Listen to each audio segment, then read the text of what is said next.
Hi, everybody. My name is Tasha, and today we are going to talk about the history and cultural impacts of syphilis. Syphilis has often been called the great imitator. This is due to the immense variation of the signs and symptoms that it presents, and it really ends up looking like a lot of other diseases. Its history has been marked by morality as much as mortality, and it has been heavily marked by both. It has killed many millions of people throughout history, although the actual death toll is pretty controversial for reasons that you'll see soon. It was most dramatically impactful in Western Europe in the 16th century, although it remains pretty steadily prevalent worldwide today, with about 45 million people infected.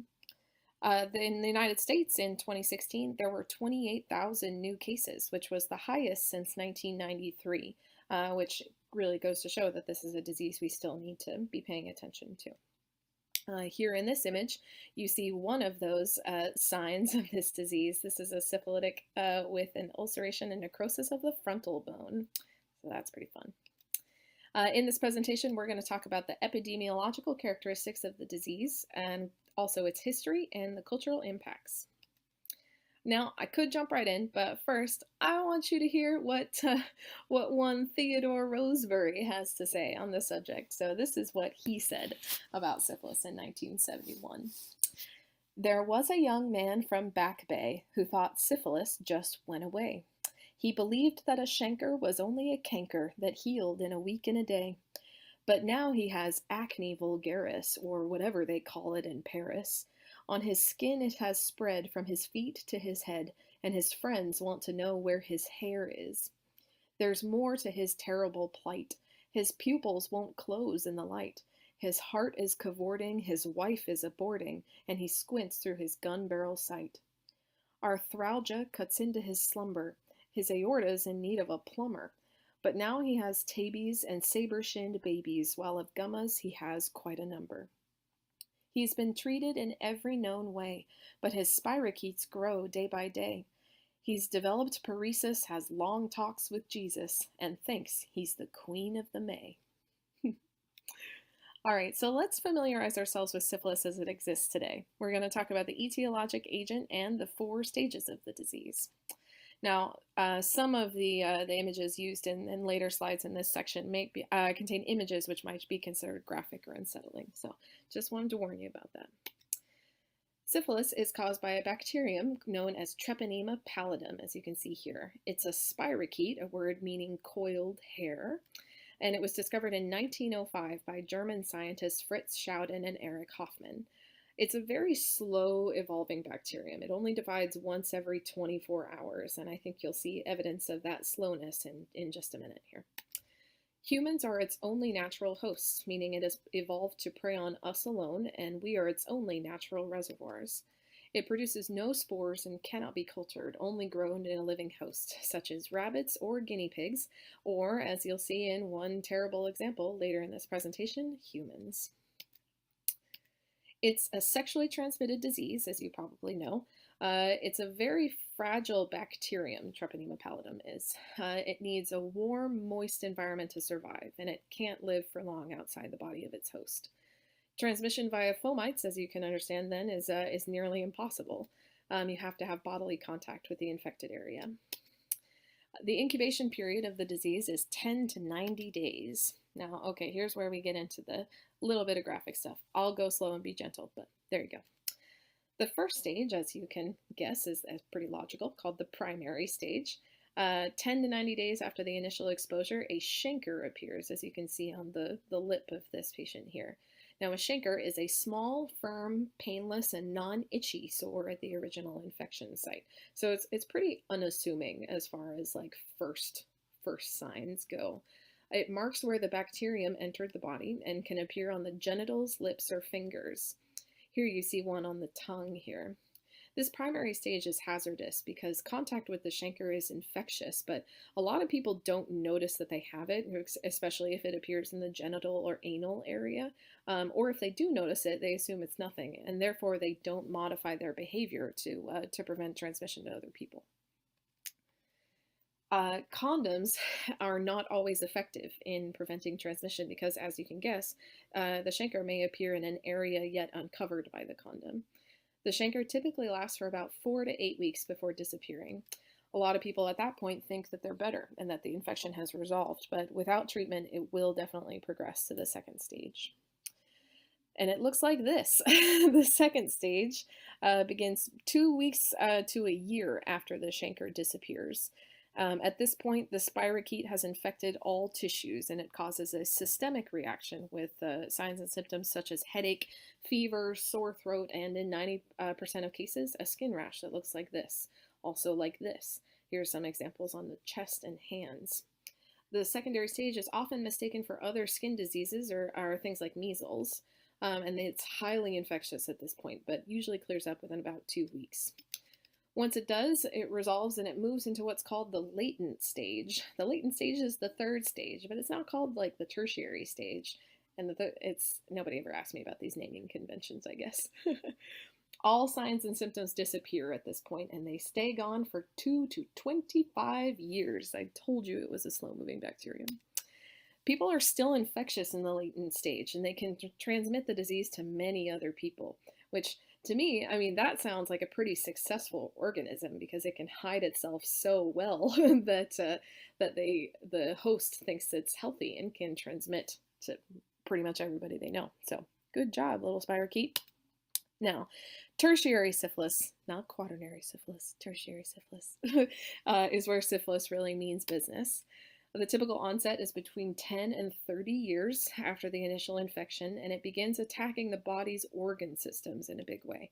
It targets the heart or the brain, the nerves, the eyes, blood vessels, livers, or bones and joints, or any combination thereof.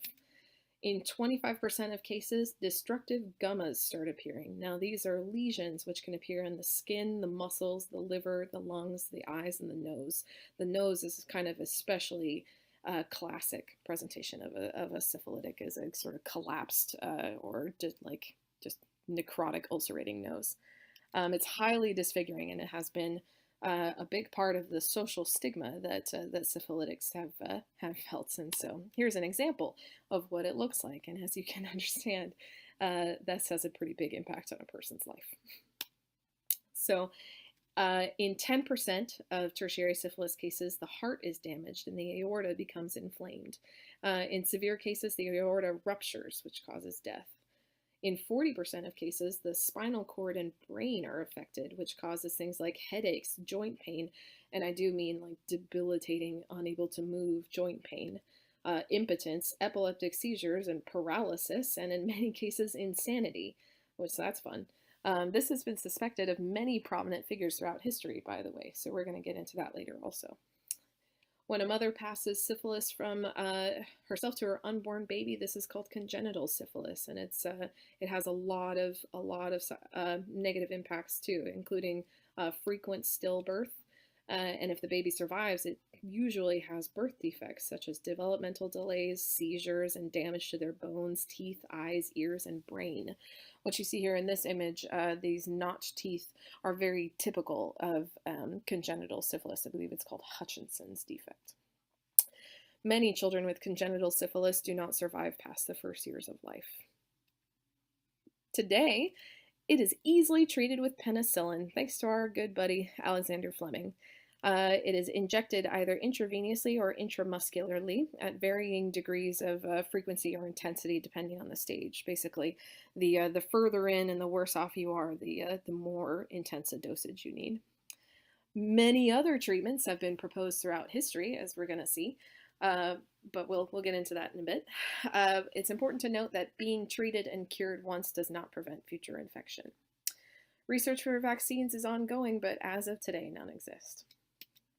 Now, I mentioned before that syphilis was hugely impactful in Western Europe in the 16th century. So let's talk about the origins of that. How did it get to the Old World? The introduction to Europe is hotly debated, and it all hinges on one man. This man, Christopher Columbus. This is referred to as the Columbian versus pre-Columbian theories. Now, both theories accept that Columbus and his crew of 44 men brought syphilis back from the New World with them, but the argument hinges on whether or not it was in the Old World already. The pre-Columbian theory argues that syphilis existed in Europe long before Columbus ever brought it back, but that it was previously confused with other diseases like leprosy. This was based on analysis of various old world skeletons. Now, here you see a skull that has truly been damaged by syphilis, or the markings of tertiary syphilis damage in it. But now, the thing is, that evidence has been largely rejected by the scientific community. Those same skeletons were analyzed by many other scientists who found no truly syphilitic markings on them. There was none of the saber shinning or the notched teeth that were really characteristic of syphilis. So this has been rejected, and the Columbian theory is currently accepted as the likeliest. So this guy is the reason. So in the Columbian theory, Columbus and his crew of 44 men, as we said, definitely acquired syphilis in the New World, and they brought it home with them to San Salvador. They also brought 6 natives back to Spain with them, who were, supposedly carriers of the disease. All of them, the natives and the crew, would have frequented Spanish prostitutes upon their return. So the result is that syphilis begins spreading rapidly throughout Italy. And then it gets a boost thanks to this guy, Charles VIII of France, who in 1494 decides that Naples, the city in Italy, should be his. And so he launches this campaign to take it for himself. He invades in 1495 with a wide variety of troops, some of them French, but a lot of them loaned from other countries. And importantly, 30,000 mercenaries hired from countries all over Europe, such as Germany, Switzerland, England, Hungary, Poland, and even Spain. This is important to know, though, because it tells us where syphilis is going to go once this conflict is over. By the time the Charles VIII's company arrives in Naples, syphilis is already rampant there. And as the troops interacted, scare quotes, interacted with the Neapolitans, it begins to spread through Charles VIII's company. Eventually, his troops become so afflicted by this new infection that they actually had to withdraw and forfeit the whole contest. This is an example of syphilis' direct impact on history, and one wonders if the map of Europe would look different today were it not for syphilis. Once the troops begin to disperse, it spreads rapidly through their home countries. Within 5 years of its arrival in Europe, it was at epidemic levels. It was in Hungary and Russia by 1497, Africa and the Middle East by 1498. The Portuguese brought it to the Cape of Good Hope in 1498 also, and it was in the Scandinavian countries by 1505. The Portuguese also brought it to Brazil in the early 1500s. And this is interesting because in Brazil, it became so common that shame was kind of removed from the whole experience for them. It became like a rite of passage for young men who wore their pox scars, like battle scars. Here you can see the earliest known depiction of syphilis. It's a woodcut from 1497, and you can see the syphilitic rash, and my guess is they are rubbing mercury into the skin of this lower figure here, and we'll get into that later. All right, so Christopher Columbus, he reported no signs of any kind of treponema disease in the native population of the places he explored. But what he brought back with him was intense. It was virulent and deadly. It was a sudden, destructive scourge that crippled this huge chunk of the population. It was much fiercer than the syphilis we know today. And apparently it was so disfiguring that even lepers refused to live near syphilitics. So that's a sick burn. The German scholar Ulrich von Hutten described it thus in 1519. He said that there were boils that stood out like acorns, from whence issued such filthy, stinking matter that whosoever came within the scent believed himself infected. The color of these was of a dark green, and the very aspect as shocking as the pain itself, which yet was as if the sick had laid upon a fire. So, that sounds terrible.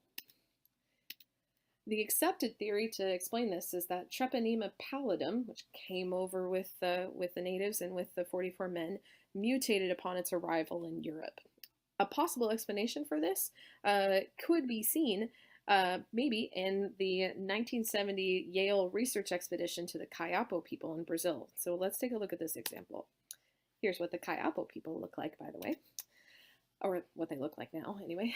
In 1970, a group of Yale researchers travels into the Brazilian jungle to study these people. And they spend a lot of time with them, taking blood samples and conducting personal interviews and studying their habits. They saw no overt signs of treponema disease among them. Later, they go back to their labs and they test their samples, and what do they find but huge numbers of this treponemal antibody in the group. It's up to 90% of the adults age 40 and above. The theory is that they might have been seeing the ancestor to the mutated European treponeme, which had benignly adapted to live in its human host.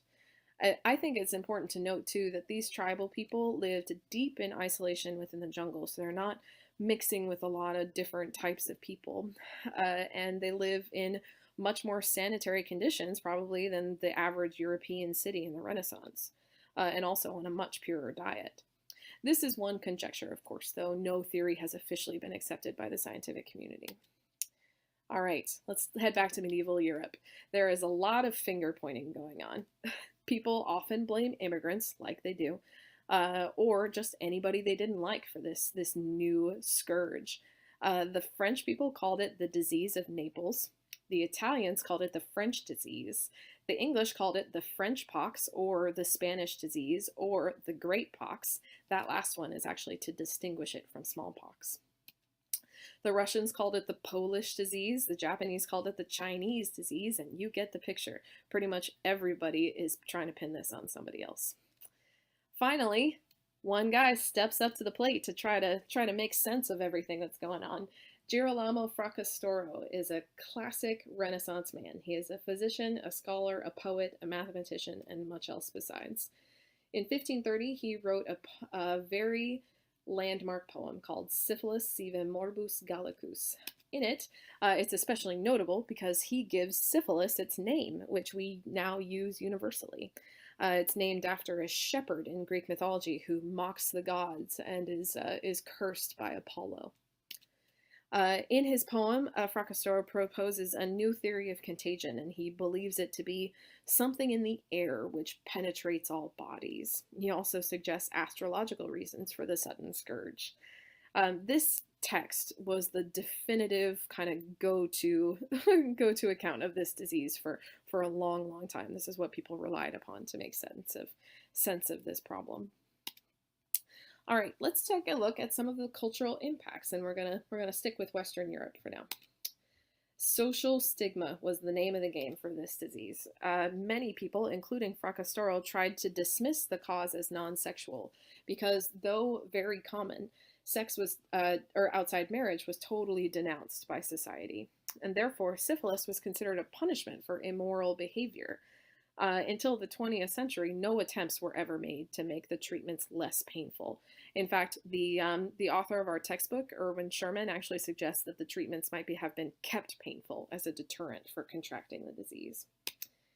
Many priests and clerics started popping up with this problem, which called into question their holiness, and that had a pretty big impact on people's religious lives.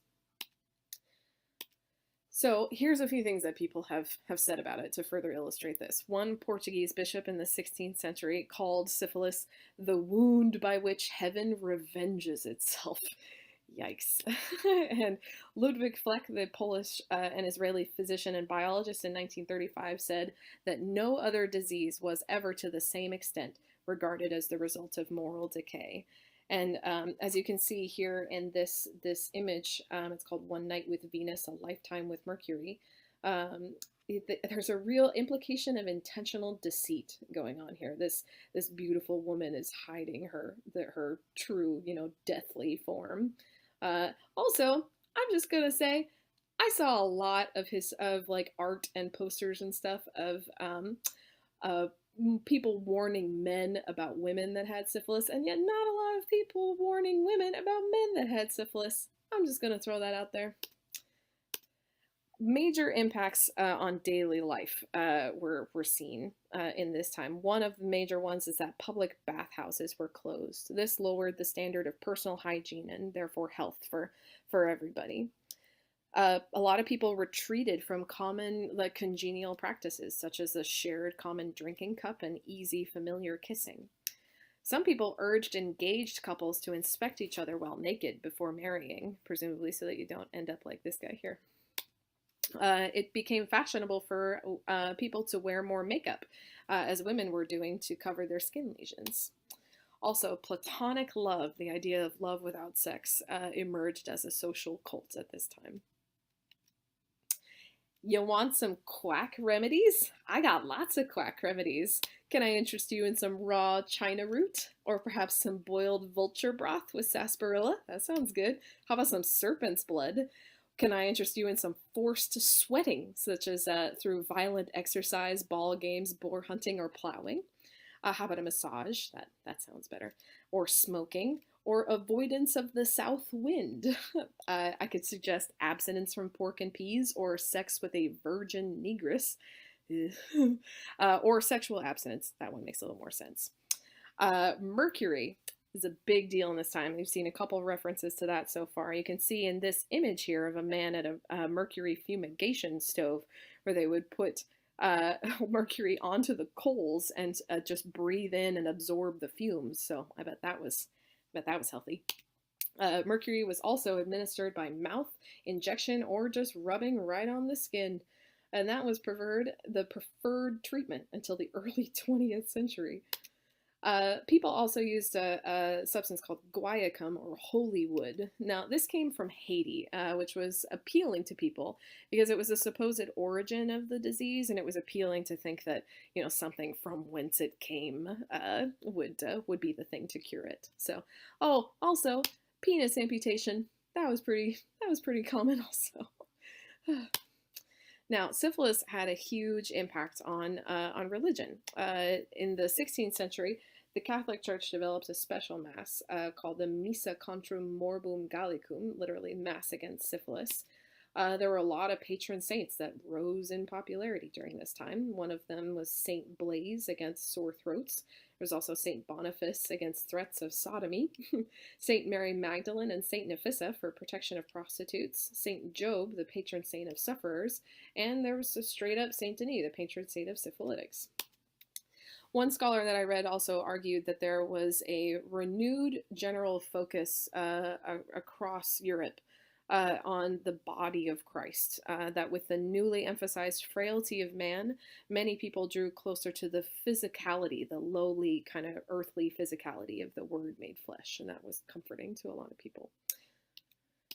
As you can see, there are a lot of depictions of syphilis throughout art history, but I want to look at one classic with you. It's called An Allegory with Venus and Cupid.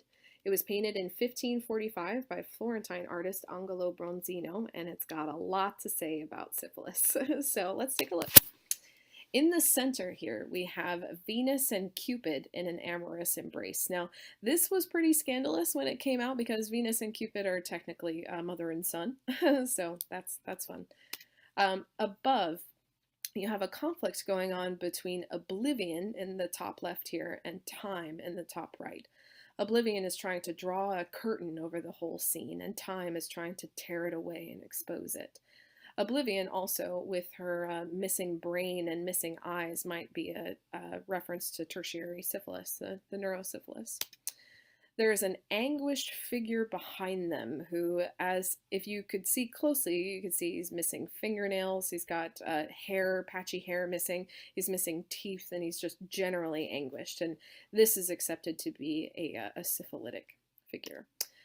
To the right over here, we've got this playful child who's moving to throw rose petals on the lovers, but he's ignoring a thorn that's piercing his right foot back here. This is taken to mean foolish pleasure or things that ignore love without consequences, basically. And finally, in the back, we have this beautiful young girl offering the lovers a honeycomb, but she has the body of a monster. And this is to imply deceit in temptation or danger hidden in beauty. So this is one example of syphilis having a direct impact on art history. So a lot of people had syphilis, like a lot of people. Here's some examples. Charles VIII, Francis I, Pope Alexander Borgia, Benvenuto Cellini, Henri de Toulouse-Lautrec, Heinrich Heine, Franz Schubert, Peter the Great, Catherine the Great, Guy de Maupassant, Al Capone, Winston Churchill. It's been suggested that this was one of his motivations to restore his father's name. What was this? Winston Churchill's father. Ivan the Terrible and his son Fyodor, who had congenital syphilis. Ivan the Terrible killed a lot of people. It's been suggested as the cause of Beethoven's deafness, and also people say Hitler probably had it. Throughout the late 16th century, there were significant declines of several nations, including Spain, France, and Ottoman Turkey. It's been suggested that this could be related to syphilis in the reigning families. Human history has been shaped by this disease. There have been wars fought, regimes destabilized, and philosophy influenced. And thanks to people like Hitler and Ivan the Terrible, I don't know, should the death toll be considered higher? I don't know. Let's jump ahead a little bit to the end of the 19th century, wherein 10% of Europe is infected with syphilis, suffering damage like this. You can see in this image here of late-stage neurosyphilis. This is crazy. By the early 20th century, a third of all patients in mental institutions were there because of neurosyphilis. A third. Now, finally, in 1909, a German scientist, Paul Ehrlich, developed something called salvarsan. Now, this is an early treatment for syphilis, and it's made from an arsenic derivative. So that was effective in reducing the severity of the disease, but as you can anticipate, being that it's an arsenic derivative, it has many negative side effects, including high toxicity. Excuse me, it's difficult to administer. It requires years of treatment, and only 25% of patients ever finish the course. Despite this, it was the drug of choice until penicillin in 1943.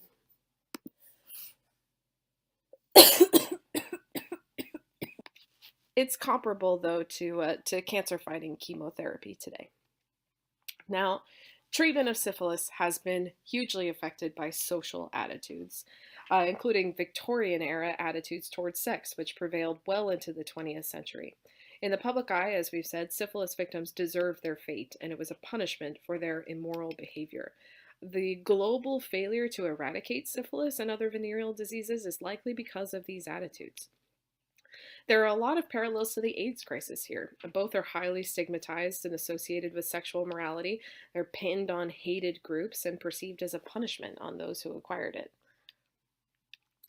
In the early 20th century, a lot of the actions of public officials really hindered public education on venereal disease transmission. Some public officials spread deliberate misinformation regarding transmission. They claimed you could get it from innocent touch, just hand holding and stuff like that. They also claimed you could get it from fomites, such as drinking cups.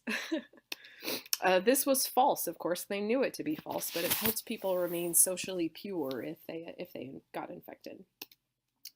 There are definitely instances of immigrant discrimination. Public officials claimed that immigrant communities were the sole spreaders of this disease, and this was certainly used to control those populations. Approaching World War I, the government launches a large campaign aimed at draftees. By this point, 13% of those had syphilis or gonorrhea or both. So their campaign, as you can see here, focuses on anti-prostitution more than anything. Latex condoms were available during World War I, but the military refused to distribute them, believing that they would only encourage immoral behavior. Punitive measures were taken against soldiers who became infected. They had their pay docked and they were dismissed, etc. This had no effect whatsoever on the incidence of syphilis. Rates continued to rise during and after World War I. But, my favorite dude, Thomas Perrin, steps up to the plate. In 1930s, FDR appoints him as the Surgeon General, and he achieves forward momentum in public health in the way his predecessors do not, or had not. He focused less on the moral angle and more on eradication, and advocated directness in educating the public. As you can guess, in the 30s, this made him pretty unpopular in many circles. he develops a 5-point plan for attacking venereal disease. Number one, find the cases, and to do this, he established free and confidential diagnostic testing centers. 2, treat promptly to reduce the spread. 3, investigate sexual contacts of those infected to, quote, break the chain. And 4, mandate premarital testing. That was dropped by the 1980s, and I can see why. And 5, launch a major public education campaign. In 1934, he was permitted to make a CBS radio broadcast to educate the public about syphilis and gonorrhea and how they are transmitted, but he was prohibited from actually saying the words syphilis or gonorrhea, which frankly just goes to show that they're not reading the right books. They're just not. But it does work. It brings progress. Congress passes the Venereal Disease Control Act in 1938, which allocates money for clinics to offer testing and treatment to those people who can't afford it, like this mobile clinic that you can see here. By World War II, 5% of recruits were infected, and this time they were provided with condoms, education, prophylaxis, and access to rapid treatment. So that's better. And a large-scale campaign reveals the shifting attitudes away from shame and onto treatment. And you can see in some of these posters from that era. So let's take a look. Here you can see that there's a lot of talk about shame. False shame and fear may destroy your future. Shame may be fatal. Consult a reputable physician. The enemy is syphilis. Enlist employees in a campaign against it. And I love this one. Syphilis, a menace to industry. Don't lose your pay. That's good priorities right there. And also they're missing an apostrophe, but that's okay. Here they kind of are trying to educate the public on what syphilis might cause, and just really encouraging people to be proactive about looking for it. So here's an interesting one about stamp out syphilis, but it actually encourages people to go to these testing centers, and it gives addresses for them. But as you can see in this, not everybody gets to go to all testing centers. So thanks, racism. And hey, speaking of which, we really need to talk about one of the most important events in the history of syphilis. It was called the Tuskegee study of the untreated syphilis in the Negro male. It's or just the Tuskegee study for short. It was a 40-year study run from 1932 to 1972, conducted in Macon County, Alabama by the United States Public Health Service, and its stated purpose was to study the disease, but whether that's what it really did, you can see for yourself in a second. It followed 600 African American men, most of whom had syphilis and none of whom were told that they had it. Now, to give you some context, Macon County, Alabama in the 1930s was severely economically depressed. 90% of its population was poor black farmers who had never had anything better than substandard medical care. So they had no frame of reference to know how they should be treated by medical staff. And the researchers of the study absolutely took advantage of a vulnerable socioeconomic bracket. The study was run by largely white doctors and nurses who were perceived as authority figures by the subjects. These people enrolled the subjects without their informed consent, and they recruited them with misleading promises about free special treatment. They didn't get any of that. What they actually got were spinal taps without anesthesia so that researchers could study the neurological effects, and this must have been enormously painful, and they must have suffered a lot, in addition to having syphilis. None were ever offered treatment, even after penicillin became available, and there are documented instances of researchers actually blocking subjects from receiving treatment. No one was ever explained to them that they had syphilis, or that they were spreading it to their families and their unborn children. It was never explained what would happen to them, or that treatment was available. They were discouraged from obtaining medical advice outside the study, and believed they were being treated for bad blood, which was a term at the time that could mean anything from anemia to leukemia, but it's the only diagnosis the doctors ever gave them. It was halted in 1972, but only after it was revealed in the press to public outcry. By 1972, greater than 100 men had died directly of syphilis, and they had passed it on to their wives and had a lot of stillborn children or children with birth defects from congenital syphilis. The reveal of this led to Congress passing the National Research Act in 1974, which mandated that any federally funded study had to be subject to review by an institutional review board. In 1997, President Clinton formally apologized, but what apology can really make up for something like this? Here you can see the actual memo from the Assistant Secretary of Health to the Director of the CDC terminating the memo, or terminating the study. He says, "I have decided that the Tuskegee study, as a study of untreated syphilis, must be terminated. I will advise you of the necessary steps to be taken and assure that the appropriate medical care be given to all remaining participants." So it's pretty hasty. There is an ongoing human cost in the form of Black Americans' health, and it's directly linked to this study. This year, in 2017, there was actually a new study on the study, which found a significantly elevated mistrust of the medical community by Black Americans, signified by fewer interactions between Black Americans and healthcare providers than for white people, and a subsequently higher mortality of that community. It was estimated that the life expectancy of Black men had been lowered by 1.5 years. So that's pretty intense. The name Tuskegee study has become synonymous with deceit and racism and malpractice and conspiracy and even genocide. It's a stain on the American medical community, and to this day is the largest non-therapeutic study in history. All right, syphilis today. It's still prevalent today, although obviously it's significantly less so than 500 years ago. There's continued stigma associated with sexual purity of this disease. It's still, for example, considered an insult to call someone a syphilitic. Thankfully, it's still easily and cheaply treated with penicillin, so that's great. The great imitator has been hugely impactful throughout human history, but it has not been well understood. It has lethally invaded many countries, killing millions and leaving cultures significantly altered in its wake. It has changed the course of wars and destabilized regimes. It's often poetically characterized as a vengeful blow against imperialist conquerors by native people. And one wonders if we deserve that. But if so, white people couldn't even let them have that. If you see the Hawaiian depopulation of 1778 and the 100 years following, syphilis is one of the many diseases that Captain Cook and those following him delivered back to the Hawaiian people and contributed to the huge decline of that culture. So, boo. Our approach to this disease has been clouded by constrictive and punitive views on sexuality, which has hugely hindered our ability to study and control it. In one egregious instance, as you saw, it was actually used as a tool of oppression. But I hope that as our cultural attitudes towards sexuality begin to shift, so too will our attitudes towards venereal diseases like syphilis, and that with our ever-increasing comfort, one day we may see the eradication of the great pox. Thank you so much for watching. I've got some additional resources here. If you're interested in learning more, you can always contact me. Thank you so much.